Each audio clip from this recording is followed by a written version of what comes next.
في حاجه برضو في الميتينجز اللي بتبقى على كبير شويه او الحاجات اللي محتاجه قرارات، فبنحتاج ان احنا نعمل زي فوتنج كده او تصويت، ولو المعظم صوت للاختيار ده او القرار ده فبنروح له. الموقف ده اسمه كونسنسس.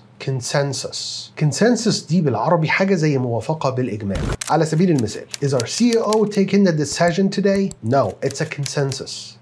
No, it's a consensus. كلمة objective هتشوفها كتير قوي. يعني من ضمن objectives الكورس ده انك تبقى عندك business English قوي، فده الهدف بتاعي انا. فobjective نقدر نستخدمها في البيزنس English زي هدف او goal، او بمعنى اصح مغزى لعمل معين او لتاسك معين او تفكير معين. على سبيل المثال لو السيلز ديبارتمنت مش محقق التارجت او عنده مشاكل في تحقيق التارجت، فهيجي صاحب الشركة او السي او ممكن يقول we need to change the objectives of sales department.